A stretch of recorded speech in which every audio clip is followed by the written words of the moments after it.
ನಮಸ್ಕಾರ ಸ್ನೇಹಿತರೆ, ಲೇ ಲದಾಖ್ ಅಡ್ವೆಂಚರಸ್ ರೈಡ್ ಸಿರೀಸ್ನ 6ನೇ ದಿನದ ರೈಡ್ಗೆ ಮತ್ತೊಮ್ಮೆ ನಿಮ್ಮೆಲ್ಲರಿಗೂ ಸ್ವಾಗತ. ನೀವೆಲ್ಲರೂ ಸೂಪರ್ ಆಗಿದ್ದೀರಾ ಅಂತ ಭಾವಿಸ್ತಾ ನಾನು ಕೂಡ ಸೂಪರ್ ಆಗಿದ್ದೀನಿ ಅನ್ನೋದನ್ನು ನಿಮಗೆ ತಿಳಿಸ್ತಾ ಇವತ್ತಿನ ಬ್ಲಾಗನ್ನು ಶುರು ಮಾಡೋಣ.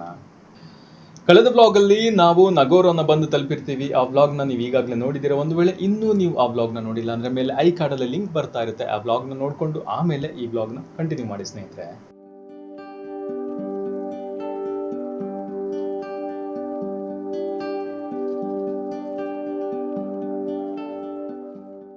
ನಗೋರ್ನಲ್ಲಿ ರಾತ್ರಿ ಸ್ಟೇ ಆಗಿ ಮರುದಿನ ಬೆಳಿಗ್ಗೆ ಬೇಗನೆ ಎದ್ದು ನಮ್ಮ ಇವತ್ತಿನ ಡೆಸ್ಟಿನೇಷನ್ ಆಗಿರುವಂತಹ ಪಂಜಾಬ್ ಕಡೆಗೆ ನಮ್ಮ ಪಯಣವನ್ನ ಶುರು ಮಾಡ್ತೀವಿ ಸ್ನೇಹಿತರೆ. ಸೊ ಇದು ಬಂದ್ಬಿಟ್ಟು ನಾವು ನಿನ್ನೆ ಸ್ಟೇ ಆಗಿದ್ದಂತಹ ರೂಮು.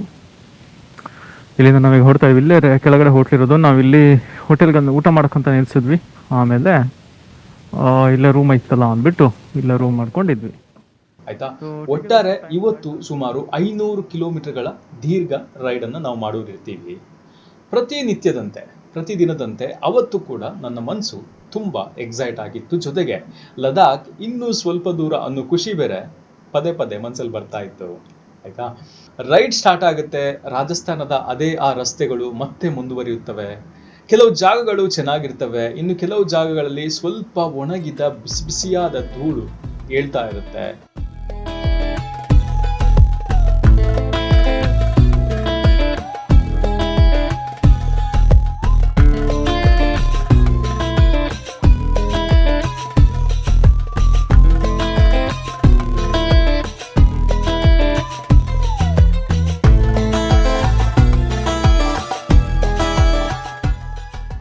ಬಿಸಿಲು ಸಿಕ್ಕಾಪಟ್ಟೆ ತೀವ್ರವಾಗಿರುತ್ತೆ. ಎಷ್ಟರ ಮಟ್ಟಿಗೆ ಅಂತ ಹೇಳಿದ್ರೆ ಹೆಲ್ಮೆಟ್ ಒಳಗೆ ಬೆವರು ಹಂಗೆ ಸುರಿತಾ ಇರುತ್ತೆ ಸ್ನೇಹಿತರೆ.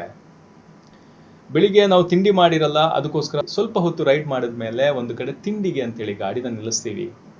ತಿಂಡಿಲಿ ನಾನು ಮಸಾಲೆ ದೋಸೆ ಮತ್ತೆ ಇಡ್ಲಿ ವಡೆ ಇದ್ಯಾವುದನ್ನು ನಾನು ತಿಂದಿರಲ್ಲ. ಯಾಕಂದ್ರೆ ಅಂತಹ ರಿಮೋಟ್ ಪ್ಲೇಸಲ್ಲಿ ಎಲ್ಲೂ ಇಡ್ಲಿ ವಡೆ ಮಸಾಲೆ ದೋಸೆ ಸಿಗಲ್ಲ ಸ್ನೇಹಿತರೆ. ಅಲ್ಲಿ ಕೇವಲ ಸಿಗೋದು ಅಲ್ಲಿನ ಸ್ಪೆಷಲ್ ಆಗಿರುವಂತಹ ಬಿಸಿ ಬಿಸಿಯಾದ ಪರೋಟ. ಆಯ್ತಾ, ಸೊ ನೋಡಿ ಇಲ್ಲಿ ಪರೋಟ ಹೆಂಗಿದೆ ನೋಡಿ. ಇದೆಲ್ಲ ತಿನ್ಬೇಕು ಅಂದ್ರೆ ನಾವು ಇಲ್ಲೇ ಬರ್ಬೇಕು ಸ್ನೇಹಿತರೆ. ಸೊ ಪರೋಟ ತಿಂದೆ, ಸ್ವಲ್ಪ ಹೊತ್ತು ಕೂತು ರೆಸ್ಟ್ ಮಾಡಿ ಮತ್ತೆ ನನ್ನ ರೈಡ್ ಕಂಟಿನ್ಯೂ ಆಗುತ್ತೆ. ರಸ್ತೆಯ ಎರಡೂ ಬದಿಯ ದೃಶ್ಯಗಳು ನಿಧಾನವಾಗಿ ಬದಲಾಗ್ತಾ ಇದ್ವು. ಒಣ ಹೊಲಗಳು, ಸಣ್ಣ ಗ್ರಾಮಗಳು, ದೂರದಲ್ಲಿ ಕಾಣುವಂತಹ ಒಂದು ಮರುಭೂಮಿ.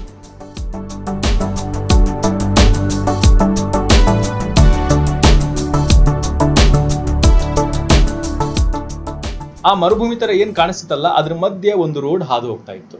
ಆಯ್ತಾ, ಹೆಂಗೂ ಹೋಗ್ತಿದೀವಿ, ಈ ಮರುಭೂಮಿದ ಒಂದು ಎಕ್ಸ್ಪೀರಿಯನ್ಸ್ ಮಾಡೋಣ ಅಂತ ಹೇಳಿ ನಾನೇನ್ ಮಾಡ್ತೀನಿ, ಆ ಮರುಭೂಮಿ ಮಧ್ಯೆ ಒಂದ್ ಕಡೆ ಗಾಡಿಯನ್ನ ನಿಲ್ಲಿಸ್ತೀನಿ. ಆಯ್ತಾ, ಗಾಡಿ ನಿಲ್ಲಿಸಿ ಸ್ವಲ್ಪ ಹೊತ್ತು ಅಲ್ಲೇ ಅಡ್ಡಾಡ್ತೀನಿ, ಸ್ವಲ್ಪ ಹೊತ್ತು ಕೂಡ್ತೀನಿ. ಅದಾದ್ಮೇಲೆ ಮತ್ತೆ ನಮ್ಮ ರೈಡ್ ಮುಂದುವರಿಯುತ್ತೆ.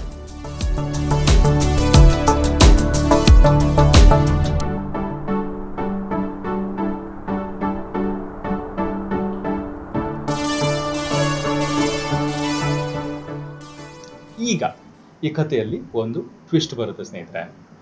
ಸುಮಾರು 150ರಿಂದ 200 ಕಿಲೋಮೀಟರ್ ರೈಡ್ ಮಾಡಿದ ನಂತರ ನನ್ನ ಬೈಕ್ನ ಎಂಜಿನ್ ಯಾಕೋ ಏನೋ ಗೊತ್ತಿಲ್ಲ ಸಿಕ್ಕಾಬಟ್ಟೆ ಓವರ್ ಹೀಟ್ ಆಗ್ತಿದೆ ಅಂತ ನಂಗೆ ಅನ್ಸಕ್ಕೆ ಶುರುವಾಗುತ್ತೆ.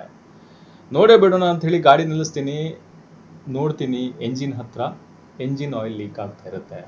ಅದು ಒಂದು ಚೂರು ಸ್ವಲ್ಪ ತೊಟ್ಟಿಗೆ ತೆಗೆದಿದ್ರೆ ಪರವಾಗಿರ್ಲಿಲ್ಲ, ಸಿಕ್ಕಾಬಟ್ಟೆ ಲೀಕ್ ಆಗ್ತಾ ಇತ್ತು ಸ್ನೇಹಿತರೆ. ಇದೇನಪ್ಪ ಆಯ್ತು ಅಂತ ಹೇಳಿ ಫುಲ್ ಟೆನ್ಷನ್ ಆಗ್ತೀನಿ. ತಲೆಯಲ್ಲಿ ಸಾವಿರಾರು ಪ್ರಶ್ನೆಗಳು ಬರ್ತವೆ. ಇದು ಹೇಗಾಗಕ್ಕೆ ಸಾಧ್ಯ? ಪ್ರತಿ ಒಂದನ್ನ ನಾನು ಚೆಕ್ ಮಾಡ್ಕೊಂಡು ಬಂದಿದ್ದೀನಲ್ಲ, ಏನಕ್ಕೆ ಹೀಗಾಯ್ತು ಅಂತ ಹೇಳಿ ಸಿಕ್ಕಾಬಟ್ಟೆ ತಲೆ ಕೆಡಿಸ್ಕೋತೀನಿ. ಸರಿಯಾಗಿ ನೋಡಿದಾಗ ಗೊತ್ತಾಗುತ್ತೆ ಸಮಸ್ಯೆ ಏನು ಅಂತ ಹೇಳಿ. ಬೈಕ್ನ ರೇಡಿಯೇಟರ್ ಕೇಬಲ್ ಏನಿರುತ್ತಲ್ಲ, ಅದು ಆ ರಾಜಸ್ಥಾನದ ಬಿಸಿಗೆ ಬರ್ನ್ ಆಗಿ ಹೋಗಿತ್ತು. ಸೀರಿಯಸ್ಲಿ ಆ ಕ್ಷಣ ಹಾರ್ಟ್ ಬೀಟ್ ಇನ್ನೂ ಸ್ವಲ್ಪ ಜಾಸ್ತಿ ಆಯ್ತು ಅಂತ ಅನ್ಸುತ್ತೆ. ಯಾಕಂದ್ರೆ ನಾವು ಯಾವುದೇ ರೀತಿಯ ರೈಡ್ ಮಾಡಬೇಕಾದ್ರೂ ನಮ್ಮ ಗಾಡಿ ಸರಿಯಾಗಿರ್ಬೇಕು ಸ್ನೇಹಿತರೆ. ಅದೊಂದು ಸರಿ ಇದ್ರೆ ನಾವೆಲ್ಲ ಸರಿ ಇದ್ದಂತೆ. ಆದರೆ ಅದಕ್ಕೆ ಯಾವಾಗ ಸಮಸ್ಯೆ ಆಗುತ್ತೋ ನಿಜವಾಗ್ಲೂ ಎಲ್ಲರೂ ಪ್ಯಾನಿಕ್ ಆಗೋದು ಸಹಜ ಅಂತ ಅನ್ಕೋತೀನಿ. ಅದು ಬೇರೆ ಗೊತ್ತಿಲ್ಲದ ಊರಲ್ಲಿ, ತಿಳಿಯದೇ ಇರೋ ಜಾಗದಲ್ಲಿ, ಮಧ್ಯ ರಸ್ತೆಯಲ್ಲಿ ಯಾವುದೇ ರೀತಿಯ ಬೈಕ್ ಶಾಪ್ ಆಗಲಿ, ಯಾವುದೇ ರೀತಿಯ ಗ್ಯಾರಾಜ್ಗಳಾಗಲಿ, ಯಾವುದೇ ರೀತಿಯ ಒಂದು ಸಹಾಯನೂ ಇಲ್ಲದೆ ಇರುವಂತಹ ಜಾಗದಲ್ಲಿ ಈ ಥರ ಆದಾಗ ಸೀರಿಯಸ್ಲಿ ಟೆನ್ಷನ್ ಸಿಕ್ಕಾಬಟ್ಟೆ ಆಗ್ಬಿಡುತ್ತೆ.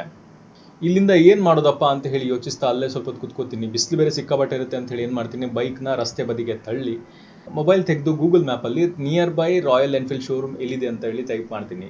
ನಿಜ ಹೇಳ್ತೀನಿ ಸ್ನೇಹಿತರೆ, ನಿಜವಾಗ್ಲೂ ಹೇಳ್ತೀನಿ, ಭಗವಂತನ ಕೃಪೆಯಿಂದ ನಾನಿದ್ದಂತಹ ಜಾಗದಿಂದ ಕೇವಲ 10-12 ಕಿಲೋಮೀಟರ್ ಒಳಗೇನೆ ಒಂದು ರಾಯಲ್ ಎನ್ಫೀಲ್ಡ್ ಶೋರೂಮ್ ಸಾಕ್ಷಾತ್ ಭಗವಂತನೇ ತೋರಿಸ್ಕೊಟ್ರೆ ಅನ್ನೋ ಅಂತ ನಂಗೆ ಅನ್ಸುತ್ತೆ. ಆ ಸಮಯದಲ್ಲಿ ನನಗೆ ಆದಂತಹ ಖುಷಿ ಇದೆಯಲ್ಲ, ವಾಹ್, ಭಯಂಕರ ಮಾರೆ, ಸತ್ಯ ಭಯಂಕರ. ಆಯ್ತಾ, ಶೋರೂಮ್ ಇರೋ ವಿಚಾರ ಗೊತ್ತಾದ ಕೂಡಲೇ ಇನ್ನು ಟೈಮ್ ವೇಸ್ಟ್ ಮಾಡೋದು ಸರಿಯಲ್ಲ ಅಂತ ಹೇಳಿ ನಾನೇನು ಮಾಡ್ತೀನಿ, ಗಾಡಿನ ನಿಧಾನವಾಗಿ ಸ್ಟಾರ್ಟ್ ಮಾಡಿಕೊಂಡು ನೇರವಾಗಿ ರಾಯಲ್ ಎನ್ಫೀಲ್ಡ್ ಶೋರೂಮ್ ಹತ್ರ ಬರ್ತೀನಿ.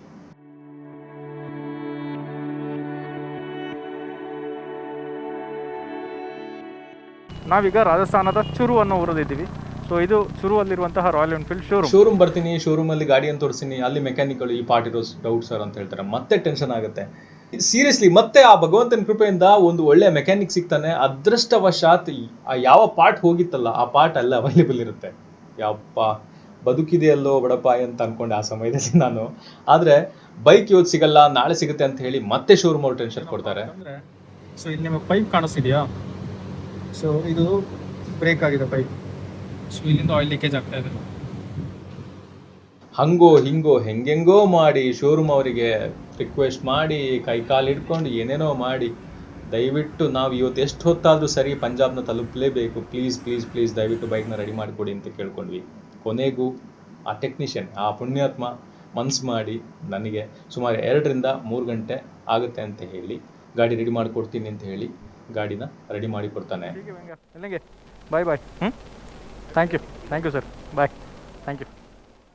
ಟೈಮ್ ಮಧ್ಯಾಹ್ನದ 3 ಗಂಟೆ ಆಗಿರುತ್ತೆ. ಇನ್ನೊಂದು ಕಡೆ ಇವತ್ತು ನಾವು ಅಮೃತ್ಸರ್ ತಲುಪ್ತೀವೋ ಇಲ್ವೋ ಅನ್ನೋ ಒಂದು ಚಿಂತೆ. ಆದರೆ ಒಬ್ಬ ಬೈಕ್ ರೈಡರ್ ಆಗಿ ಇಂತಹ ಸಮಸ್ಯೆಗಳನ್ನು ಎದುರಿಸೋದು ಸಹಜ ಅಂತ ಹೇಳಿ ನೆನಪಿಸ್ಕೊಂಡು ಮತ್ತೆ ನನಗೆ ನಾನು ಸಮಾಧಾನ ಮಾಡ್ಕೋತೀನಿ. ಹೀಗೆ ಗಾಡಿಯನ್ನು ತಗೊಂಡು ಮತ್ತೆ ನಮ್ಮ ರೈಡನ್ನು ಸ್ಟಾರ್ಟ್ ಮಾಡ್ತೀವಿ.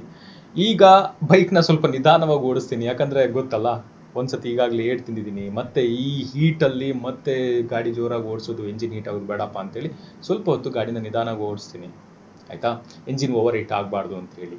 ಆಯಿತಾ, ಹೀಗೆ ರಾಜಸ್ಥಾನದಿಂದ ಪಂಜಾಬ್ ಕಡೆಗೆ ಹೋಗ್ತಿದ್ದಂತೆ ಎಲ್ಲವೂ ಬದಲಾಗ್ತಾ ಇತ್ತು. ಹಸಿರು ಹೊಲಗಳು ಹೆಚ್ಚಾಗ್ತಾ ಇದ್ವು, ಗಾಳಿ ಸ್ವಲ್ಪ ತಣ್ಣಗಾಗ್ತಾ ಇತ್ತು.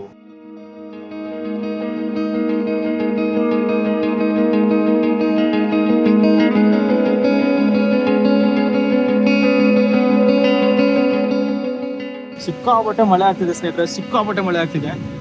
ರಾಜಸ್ಥಾನ ದಾಟಿ ಮುಂದೆ ಬಂದಿದ್ದೀನಿ. ರಾಜಸ್ಥಾನ ದಾಟಿ ಮುಂದೆ ಬರುವಷ್ಟರಲ್ಲಿ ಮಳೆ ಸ್ಟಾರ್ಟು. ಸೊ ಅದಕ್ಕೆ ಇಲ್ಲೇ ಒಂದು ಕಡೆ ಫ್ಯೂಲ್ ಪಂಪಲ್ಲಿ ಗಾಡಿ ನಿಲ್ಸಿದ್ದೀನಿ. ಸೊ ಗಾಡಿ ಇಲ್ಲೇ ಫ್ಯೂಲ್ ಪಂಪಲ್ಲಿ ನಿಲ್ಸಿದ್ದೀನಿ. ಫುಲ್ಲು ಮಳೆ ಆಗ್ತಿದೆ. ಸೊ ರೈನ್ ಕವರ್ ಎಲ್ಲ ಹಾಕೊಂಡು, ಮೊಬೈಲ್ಗೆ ಕವರ್ ಹಾಕೊಂಡು ಎಲ್ಲ ರೆಡಿಯಾಗಿ ಕೂತೀನಿ, ಸ್ವಲ್ಪ ಮಳೆ ಬಿಟ್ಟರೆ ಹೊರಡೋಣ ಅಂತೇಳಿ.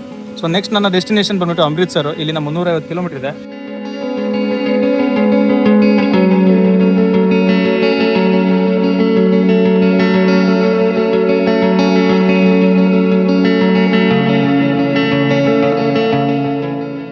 ಹೋಗ್ತಾ ದಾರಿಯಲ್ಲಿ ಬಹಳಷ್ಟು ಕಡೆ ಚಾ ಬ್ರೇಕ್ ತಗೋತೀವಿ. ಕೊನೆಗೆ ರಾತ್ರಿ ಒಂದು ಕಡೆ ಊಟಕ್ಕಂತೇಳಿ ಗಾಡಿನ ನಿಲ್ಲಿಸ್ತೀವಿ ಸ್ನೇಹಿತರೆ. ಅಲ್ಲಿ ಒಬ್ಬ ಚಿಕ್ಕ ಹುಡುಗ ಸಿಗ್ತಾನೆ, ಅವನ ಜೊತೆ ಚೆನ್ನಾಗಿ ಮಾತಾಡ್ತೀವಿ, ಕಾಲ ಕಳಿತೀವಿ. ಜೊತೆಗೆ ಒಬ್ರು ಡಾಕ್ಟರ್ ಪರಿಚಯ ಆಗ್ತಾರೆ. ಅವರಂತೂ ನಮ್ಮ ರೈಡ್ ಬಗ್ಗೆ ತಿಳ್ಕೊಂಡು ಬಹಳಷ್ಟು ಖುಷಿಯಾಗಿ ನಮ್ಮನ್ನ ಅವ್ರ ಮನೆಗೆ ಬನ್ನಿ, ರಾತ್ರಿ ಬೇರೆ ಆಗಿದೆ, ಇವತ್ತು ಇಲ್ಲೇ ಇರಿ, ಊಟ ಬೇಕಾದ್ರೆ ಊಟ ಮಾಡ್ರಿ, ಇಲ್ಲ ಈಗಾಗಲೇ ಊಟ ಬೇರೆ ಮುಗಿಸಿರೋದ್ರಿಂದ ಬಿಸಿ ಬಿಸಿ ಹಾಲು ಕೊಡಿರಿ, ನಾಳೆ ಬೆಳಿಗ್ಗೆ ಎದ್ದು ಆರಾಮಾಗಿ ಹೊರಡ್ರಿ ಅಂತ ಹೇಳಿ ಕೇಳ್ಕೊಂಡ್ರು. ಆದರೆ ನಾವು ಇಲ್ಲ ಸರ್, ನಾವು ಎಷ್ಟೊತ್ತಾದ್ರೂ ಇವತ್ತು ಅಮೃತ್ಸರ್ ತಲುಪಲೇಬೇಕು ಅನ್ನೋ ನಿರ್ಧಾರವನ್ನು ಮಾಡಿದ್ದೀವಿ, ಅದಕ್ಕೋಸ್ಕರ ಬರೋಕ್ಕಾಗಲ್ಲ ಅಂತ ಹೇಳಿ ಅವರಿಗೆ ಥ್ಯಾಂಕ್ಸ್ ಹೇಳ್ಕೊಂಡು ಅಲ್ಲೇ ಹೋಟೆಲಲ್ಲಿ ನಮ್ಮ ಊಟವನ್ನು ಮುಗಿಸ್ತೀವಿ, ನಮ್ಮ ಪಯಣವನ್ನು ಮುಂದುವರಿಸ್ತೀವಿ ಸ್ನೇಹಿತರೆ.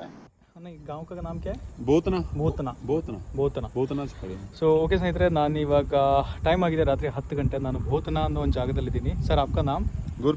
ಗುರುಪ್ರೀತ್ ಸಿಂಗ್ ಸರ್ ಒಬ್ಬರು ಇಲ್ಲಿ ಸಿಕ್ಕೋರು ನಮಗೆ.